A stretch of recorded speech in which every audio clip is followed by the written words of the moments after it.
Com mais escolaridade e maior presença no mercado de trabalho, as mulheres brasileiras deixam a maternidade para mais tarde e ainda se preocupam em ter poucos filhos. Os números do Censo 2010, divulgados pelo Instituto Brasileiro de Geografia e Estatística, mostram que redução na taxa de fecundidade também é realidade entre as mulheres sergipanas.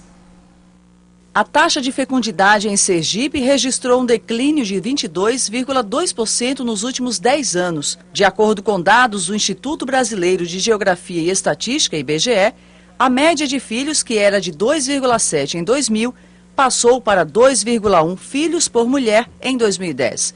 Os números mostram também que em pouco menos de 20 anos, o declínio da taxa de fecundidade foi de 41,6% no estado. De acordo com o IBGE, a queda na taxa de fecundidade caiu em todas as regiões do país.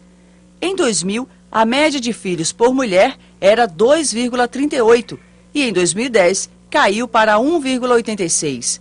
Além de terem menos filhos, caiu a proporção de nascimentos entre as mulheres mais jovens. Em 2000, 19% dos nascimentos ocorriam na faixa etária de 15 a 19 anos. Esse percentual caiu para 18%.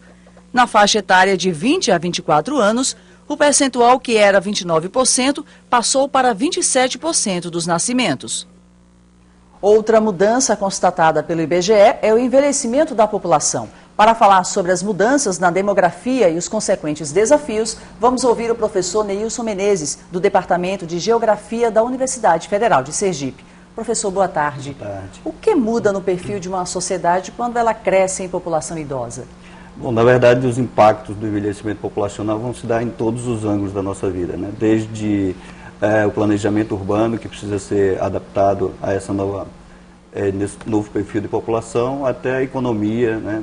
Passando também pelo próprio mercado matrimonial, porque é uma mudança no perfil etário. Isso faz com que o número de casamentos, de uniões, seja alterado a partir desse envelhecimento, né? Hoje, por exemplo, a gente tem o chamado divórcio grisalho, né? Aquele das pessoas com mais de 50 anos e recasando, né? Com mulheres mais jovens, geralmente o homem. Nas questões urbanísticas, é importante a instalação de barras de proteção e até rampas de acesso para facilitar, né, a locomoção das pessoas idosas. Exatamente. O planejamento urbano deve fornecer essa gentileza urbana, né, para a população que hoje tem mais de 60 anos, que tem dificuldade de mobilidade, de acessibilidade, e tem dificuldades também em termos de acesso à atenção social, que precisa ser melhorada. E o estado de Sergipe, em especial Aracaju, está preparado para isso? Oferece boas condições de locomoção e também de adaptação dessa população mais idosa? Pois é, nós temos grandes desafios. O transporte, por exemplo, é um transporte público, né? Nós observamos, se observarmos o transporte público, os ônibus, a plataforma que eles são feitos são plataforma de caminhões. Então, eles têm degraus altos. Nós temos dificuldades para o idoso que tem que acessar esse transporte. Às vezes até dificulta o acesso de pessoas mais jovens, dependendo então do tipo de roupa. Nós mulheres sofremos muito com isso, por exemplo. Exatamente. Mas, em outras cidades a gente observa um ônibus com a plataforma menor. Ou, como no caso de Curitiba, que tem aqueles terminais onde você já sobe na altura do ônibus, não precisa enfrentar degrau. Então, esse é um grande desafio, o transporte público, porque na medida em que você não favorece a mobilidade da população idosa, ela fica trancada dentro de casa. Isso leva a depressão, a problemas de saúde, inclusive. Sim.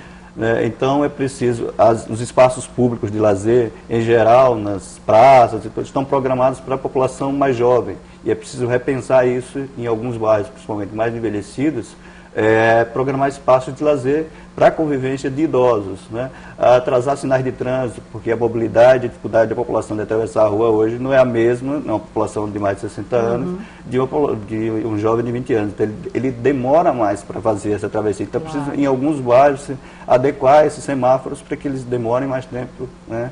Colocar sinais de semáforo de pedestre, enfim, são várias, os próprios passeios públicos, né? As rampas, a adequação dos prédios públicos à acessibilidade, são Claro. importantes medidas para essa população que está envelhecendo. Nós vimos alguns dados na tabela que estão relacionados com o envelhecimento da população, mas é o acesso da mulher ao mercado de trabalho, também o envelhecimento, de retardar um pouco mais essa gravidez, deixar para um segundo plano, seria isso? Verdade. Hoje a mulher, na verdade, diante dessa revolução no papel social da mulher, né, a mulher hoje participa mais do mercado de trabalho, tem mais escolaridade, tem mais acesso a métodos contraceptivos.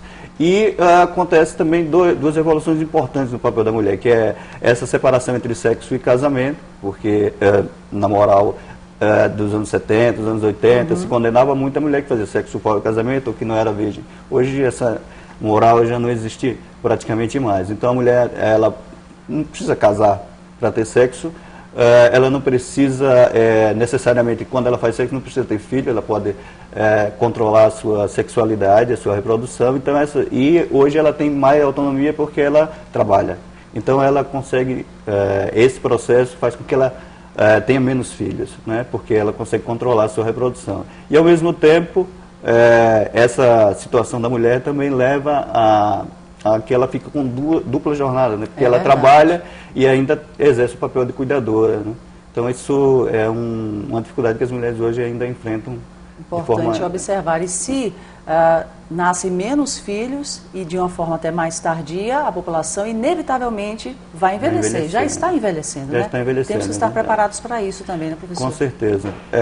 Esse processo de envelhecimento, ele começa nos anos 70, essa queda da fecundidade. Embora hoje ainda esteja em curso. É verdade. Na verdade, a gente só vai ser um estado considerado envelhecido daqui a 2 ou 3 décadas. É quando esse número de idosos vai superar o número de crianças.